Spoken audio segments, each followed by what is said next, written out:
Merhaba arkadaşlar. Bugünkü çalışmamızda sizinle kalın haroşa örgüde iç cep yapımını paylaşacağım. Fakat örgümüze geçmeden önce sizlere bir bilgi vermek istiyorum. Çok yakın bir arkadaşım Dilek Mutfak adı altında YouTube'da bir yemek kanalı açtı. Güzel, pratik yemekler, oldukça da kolay ev yemekleri yapıyor. Onu da desteklerseniz memnun olurum. Şimdi örgümüze geçelim. Benim ipim kalınca bir ip. Hatta ipi de göstereyim arkadaşlar. Şöyle rozettinin tedi ipini kullanıyorum. Böyle astragan gibi oldu hırkamız. Güzel bir örgüsü oldu. Yani ne kadar net belli bilmiyorum. Şöyle haroşadan yaptım. Bu hırkamız uzun bir hırka. Şiş numaramda 9. 9 numarayla örüyorum bu hırkayı. Ben bunda sadece buna benzer bir hırka paylaşmıştım daha önce de. Bu büyük beden, oradaki hırkanın hemen hemen aynı sayılarını yaptım. Şiş numaram ve ip kalın olduğu için X large bedene göre oldu. Bu hırkanın boyunu, bu uzun bir hırka. Siz ne kadar yapmak istiyorsanız, yani diz üstünde, diz altında, hiç önemli değil. Şimdi cep açacağımız yer, üstümüze tuttuğumuz zaman bir pantolonun cep yeriyle hemen hemen aynı hizada olmalıdır. Yani oraya kadar boyun ne kadar istiyorsanız örebilirsiniz. O kısma geldiğimiz zaman bu cep yapma işlemini yapacağız. Sayılarda hiç önemli değil. Sayınız ne olursa olsun aradaki ilmek sayısı daha az olur. Hiç önemli değil. Siz büyük cep yapmak istiyorsanız şöyle kenarlarda şöyle üçer parmaklık yer, daha küçük bir cep yapmak istiyorsanız 4 parmaklık ilmek sayısı bırakacağız. Ben şimdi büyükçe bir cep yapacağım için 3 parmağı ayarlıyorum. 2, 4, 6 ilmek. 6 ilmek soldan, 6 ilmek sağdan öreceğim. Bu aradaki ilmeklerimi keseceğim.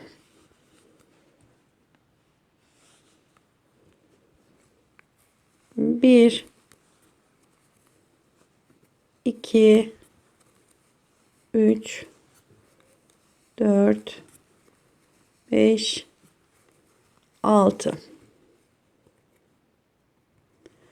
6 ilmek ördüm. Şimdi arada olan ilmeklerimi, şu keseceğim ilmek, bir, iki tane ördüm. İlk ilmeği üstünden geçiriyorum.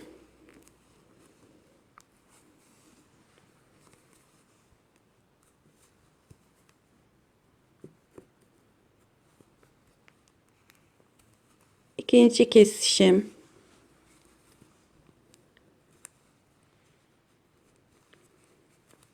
Üç.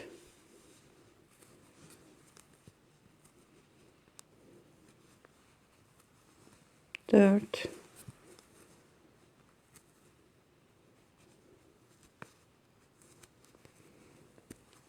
Beş. Altı.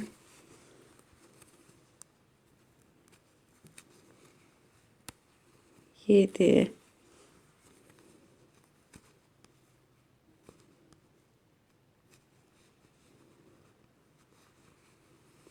8, 9, 10, 11, 12, 13, 14,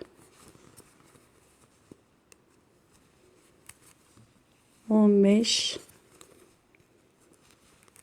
16, 17. ilmeği kestim. 18,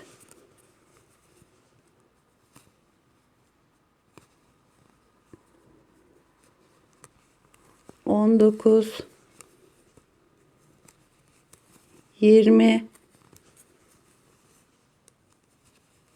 21 ilmek kestim. Bir de şimdi 6 ilmeğim kaldı. Şimdi bu 6 ilmeği örüyorum.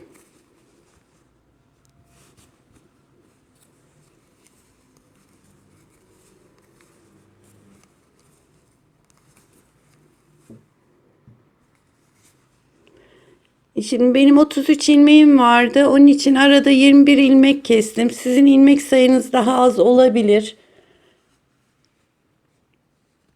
Yani şu şekilde cep ağzında örerek kestiğimiz için böyle düzgün olacaktır. 6 ilmek de sonunda kaldı. Şimdi bu örgümüzü böyle bırakıyoruz. 21 ilmek kestik. 21 ilmek kesmiştik. Şimdi diğer bir şişimize 23 ilmek, yani kestiğimiz sayıdan 10 ilmek kestiysek cep için 12 ilmek atın. 15 ilmek kestiyseniz 17 ilmek olarak, yani 2 ilmek fazlası olacak şekilde ilmeğinizi atalım. 1 2 3 4 23 ilmek attım şişe.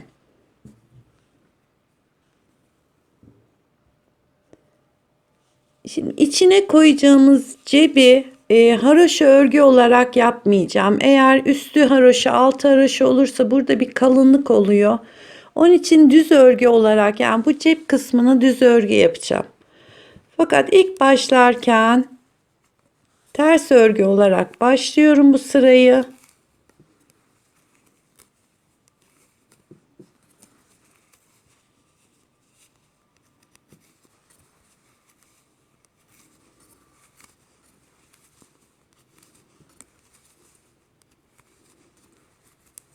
...22, bu da 23. ilmeğim.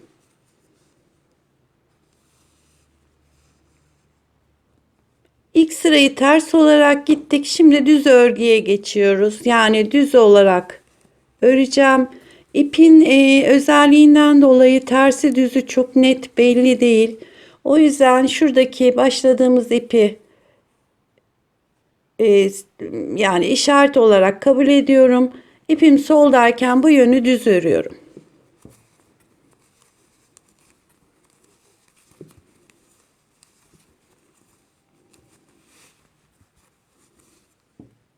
Evet, tekrar bu yöne geldim. Bu sırayı ters örgü olarak devam ediyorum. Yani bir sıra ters, bir sıra düz olmak üzere cebin içini ne kadar derin istiyorsanız, yani bunu çok az bir göstermelik cep de yapabilirsiniz. Çok büyük derin bir cep de yapabilirsiniz. Bu ebatları isteğinizin ölçüsünde ayarlayabilirsiniz.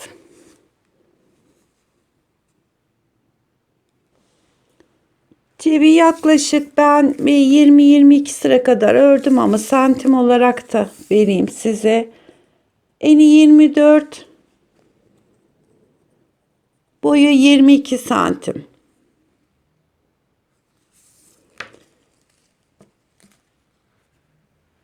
Buradaki ipinizi cebi ördükten sonraki ipinizi biraz uzun koparırsanız bu iple de dikersiniz arkadaşlar. Yani hani tekrar tekrar düğüm olmasını istemiyorsanız. Şimdi ön parçamı alıyorum. Burası örgümüzün arka kısmı. Ön kısmında kesme yapmıştık. Şimdi arka kısmındayız.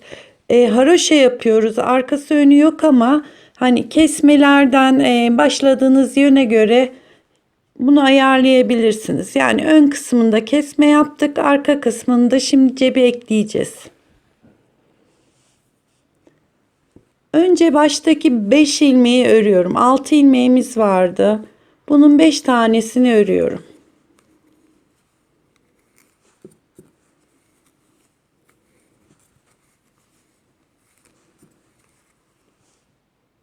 Beş taneyi ördüm. Şu bir ilmeği alıyorum örmeden. Şimdi cebin düz kısmı burası. Haroşaya benzeyen tarafı, ters kısmı burası. Ters kısmını tutuyorum.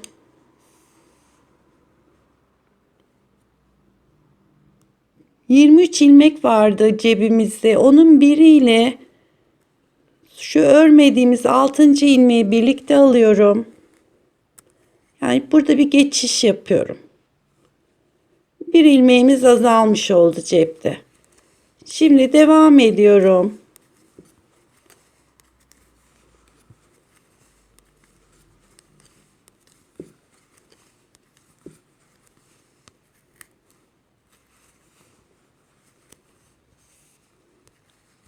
Artık haroşa örgü yapacağım. Yani cebi de tersi düzü yok. Onu da haroşa örgü olarak örüyorum. Ben haroşayı düzden yaptığım için bu sıra düz gidiyorum. Şimdi 23 ilmeğin biri azaldı, 22 ilmek var arkadaşlar şişimizde. Onun da yine sondaki bir ilmeğini örmüyorum.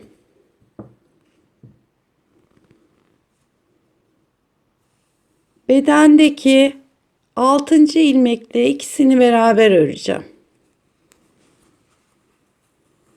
Ve bir ilmek daha azalmış oldu.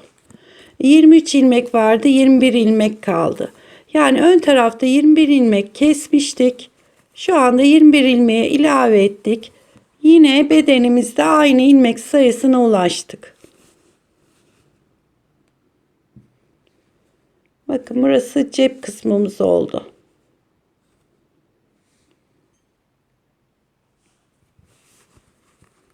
Şimdi artık yakayı nasıl istiyorsanız o koltuk altına kadar böyle haroşa örgü olarak devam ediyorum.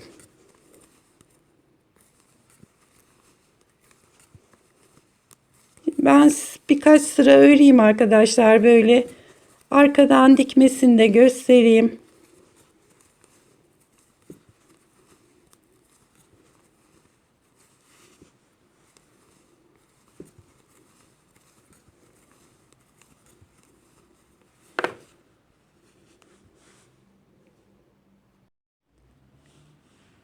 Cebi dikebilmek için şöyle ben biraz ördüm arkadaşlar cep yerinden sonra. Yani şöyle göstereyim. Şimdi cebi arka tarafa yerleştiriyoruz. Dikerken de şöyle yün iğnelerini tercih ederseniz, yani arkaları büyük, ipinizin kalın olduğu için geçebileceği iğneleri tercih ederseniz daha rahat olur. Şimdi cebi arkaya yerleştiriyorum. Şöyle iğneler de takıyorum ki dikerken kaydırma yapmayalım diye.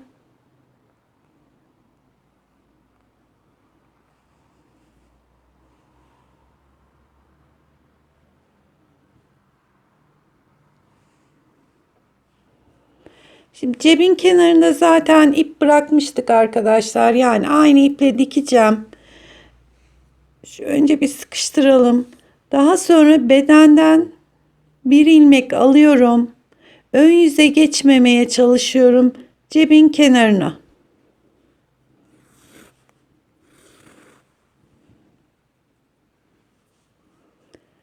Şöyle beden örgüsünden bir ilmek aldım. Cebin kenar ilmeğini alıyorum. Çok fazla atlamadan, yani delik olmayacak şekilde şu aralarda aynı hizadan da gitmeye çalışarak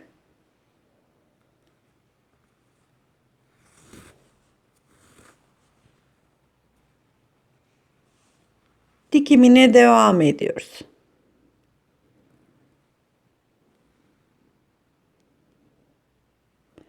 Ön parçadan bir ilmek aldım. Cebin kenar ilmeğini alıyorum.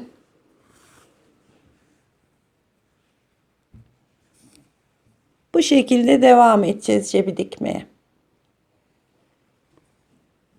Ben cebi dikerek geldim arkadaşlar. Sonundayım. Bu ipimizi de saklarken şu ağız kısmını 2 kere geçin mutlaka. Daha sonra ön yüze geçiyorum.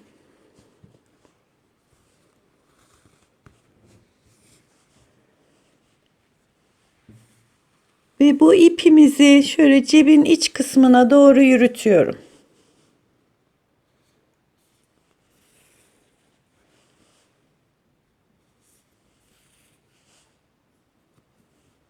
Ve düğümümü de attım.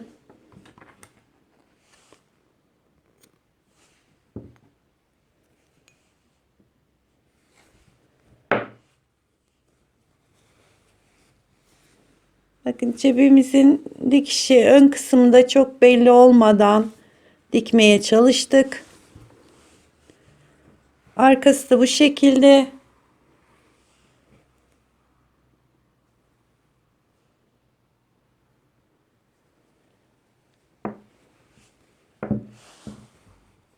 Evet, yani oldukça büyükçe bir cebimiz oldu.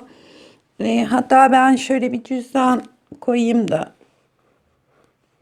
görüntü daha net belli olacaktır. Yapacak arkadaşlara kolay gelsin.